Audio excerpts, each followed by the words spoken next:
Como o perito grafotécnico, Ricardo, pode se utilizar da perícia da informática, ou perícia digital, a fim de corroborar e deixar o seu laudo ainda muito mais embasado?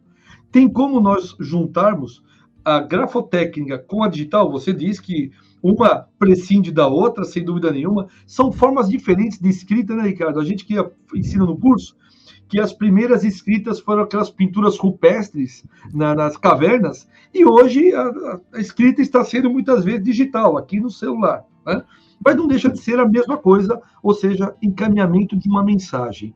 Então, a pergunta que eu faço ao meu amigo e professor Ricardo: como que o perito grafotécnico ele pode se utilizar, Ricardo, da digital e fazer algo mais embasado? Como é que nós podemos fazer isso? Ótimo. Eu vou dar 2 exemplos que eu já fiz, tá? Então, eu vou trazer aqui uma questão, professor, prática e vivenciada por mim. Por favor. Eu só não vou abrir, obviamente. Eu vou até abrir o nome da empresa, porque é público, né? Tá, mas se quiser também colocar a empresa A, empresa B, fica então vamos lá, vai, para não gerar problema aqui. Mas veja bem, olha só, vai acontecer muito esse tipo de situação para você, tá? Em que você vai precisar entender. A pessoa A mandou uma mensagem por e-mail para a pessoa B, ou vários e-mails, ou várias cadeias. Houve troca de e-mails. Então, o meio é o e-mail, né? A forma é a internet e tal. Mas o que acontece? E num determinado momento, a gente sabe que existe aquilo que você chama na perícia grafotécnica de variabilidade gráfica. Mas veja bem, o cara digitou. Então, né, como é que eu vou saber a inclinação da letra se ele digitou? Mas essa variabilidade gráfica, o que a gente tem, como essas diferenças entre as escritas pessoais, né, se é ou não é de uma mesma pessoa, você vai encontrar, eu já vou chegar na assinatura, tá, professor? Mas deixa eu Fica tranquilo, vamos embora, constrói a tua ideia, vamos embora. É assim, como você pode chegar à conclusão, dado uma materialidade, ou seja, um determinado e-mail, que existe uma autoria por trás daquilo. Então, por exemplo, o que muitos vão chamar de grafotecnia digital, grafotecnia forense, ou eu vou chamar de análise filológica, tá? O que é isso, professor? Eu vou pegar os vícios que você tem na escrita. Veja bem, então se eu falo problema e eu escrevo problema, né? Então e no momento que você receber um e-mail e você quer trazer aquele e-mail à minha autoria, você vai pegar essas questões disléxicas. Vou dar um exemplo agora prático. Eu peguei 2 casos em análises assim, em que a pessoa estava imputando, era uma questão de cota racial, problema de injúria racial, tá? Num grande banco brasileiro, em que a pessoa estava dizendo que era injuriada, tal, não vem ao caso, mas ele imputou ao chefe dele algumas questões do tipo, vou dar aqui o exemplo, eu sei que todo mundo é adulto, negro, aqui não tem cota, tem que vender o plano, era questão de promoção de cartão de crédito. Só que ele imputou isso ao chefe dele, tirando fotos da tela que o e-mail não existe. Mas ele fez a simulação e ele tinha uma característica muito interessante, professor, ele não sabia acentuação ortográfica. Ele escrevia uma palavra, dava um espaço, escrevia a vírgula depois. Então, quer dizer, ele criou uma assinatura e todos os e-mails em que ele aceitava ser o dele tinham o mesmo problema. Quer dizer, peraí, eu olhei o e-mail dele e falei, nossa, todos os teus e-mails você escreve com essa falha, tá? E aí no e-mail que você está imputando para o seu chefe tem a mesma falha. Eu fui olhar o e-mail do chefe. O chefe também era um tipo de analfabetismo, só que ele escrevia outros tipos de erro que não esse. Então, por exemplo, ele não sabia usar quando é de ser cedilha com 2 S, gerente de banco, tá, professor? Por favor. Sim. Ou seja, o analfabetismo funcional mesmo. A pessoa muitas vezes não sabe colocar ideia e tal. Exato. Só que cada um tinha um tipo de analfabetismo, que eu vou chamar diferente. Só que quando você cruzava,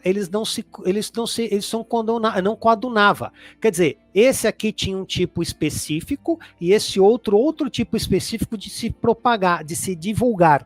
E quer dizer, então qual foi a conclusão? Eu falei, olha, aí eu chamei assim, eu fiz uma troca aqui, tá, professor? Se eu cometi um sacrilégio, o senhor me auxilia aqui. Tá tudo lindo, manda ver. Eu falei assim, o punho que digitou o e-mail questionado, a cadeia de e-mail questionado XYZ, aí eu pus entre parênteses, punho que digitou e criei uma notinha de rodapé, né, para não parecer um pouco de pleonasmo, né, a mão que escreveu não é a mesma mão que escreveu o e-mail, o e-mail paradigma, né, e aí, então quer dizer, então eu brinquei um pouco com essas palavras e falei, olha, porque é um punho, né, é a mão das pessoas que digitam tal, né, então essa foi uma questão em que a perícia grafotécnica, ela me ajudou a resolver um problema de uma perícia digital, né, então eu levei os mesmos elementos mentais, aqueles elementos de ordem gráfica que a gente tem, eu tentei trazê-los para uma visão da perícia digital. E isso me aconteceu pelo menos umas 7 vezes. Inclusive, eu tenho outros trabalhos, mas aí já não é mais e-mail, já é WhatsApp, que o juiz tem essa mesma dificuldade. Ele quer saber, o José mandou essa mensagem para o João, então a gente trabalha e dá para fazer e tem muito campo de atuação, professor. Muito campo de atuação. E olha que legal que você usou, porque olha a importância da leitura, Ricardo. Porque quando a gente faz a leitura de grandes escritores do Brasil, Machado de Assis, Eça de Queiroz, Cecília Meirelles, as pessoas acham que aquilo é só momentâneo ou aquilo necessariamente é apenas para utilizar para o vestibular. Mas aí está o grande erro. Porque como são as questões do vestibular? Talvez muitos já tenham feito isso. Vê lá um trecho de um texto e a questão pergunta para a gente falar que autor que escreveu aquele texto. Foi Machado? Foi essa? Foi, enfim, Cecília Meirelles? Assim sucessivamente. Aí o que acontece, cara? O que você acabou de fazer? Uma análise, muitas vezes, literal, como você acabou de fazer. Você pegou o trecho de uma frase do fulano, para comparar se aquele outro trecho foi escrito por ele. E pegou exatamente o quê? Os seus hábitos de escrita, ou hábitos gráficos. Sim, procedeu da mesma pessoa, ou não procedeu da mesma pessoa. Então, veja você que é uma questão muito mais de interpretação de texto. Então, você juntou a perícia digital, a grafotécnica e a interpretação de texto. Fantástico, sim. É que aí, professor, nós temos uma questão muito relevante, né? O seu exemplo foi brilhante, né? Não é à toa que o senhor é professor. Imagina. Mas a gente tem uma dificuldade. Ó, eu vou fazer aqui um comentário, tá? Por favor, aos colegas aqui, vou pedir permissão.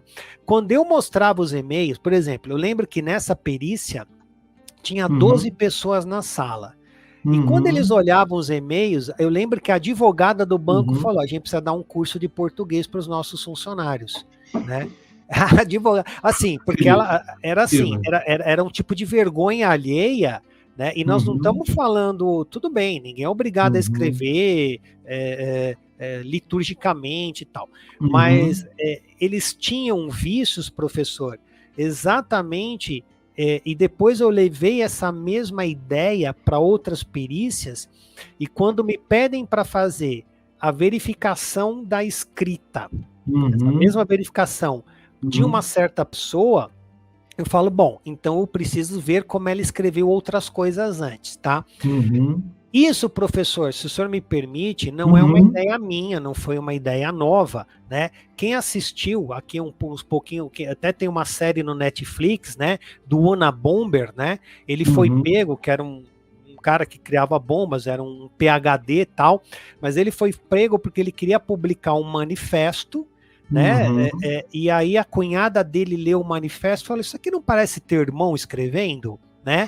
Aí o irmão falou, é verdade, meu irmão escreve, o cara era muito erudito, professor, era muito, falando, isso aqui tem o viés do meu irmão, tem a inclinação de ser o meu irmão falando. E aí vai se investigar e chega lá, e isso foi uma história, né, um fato real mesmo, né? E só pegaram esse cara, chama Ted Levinsky, né, Theodore Levinsky, por essa questão da análise dessa interpretação grafotécnica da carta dele, né? Olha que fantástico. Concordo. Foi, se eu não me engano, durou mais de 20 anos perseguindo esse cara. E só pegaram por uma questão dessa análise.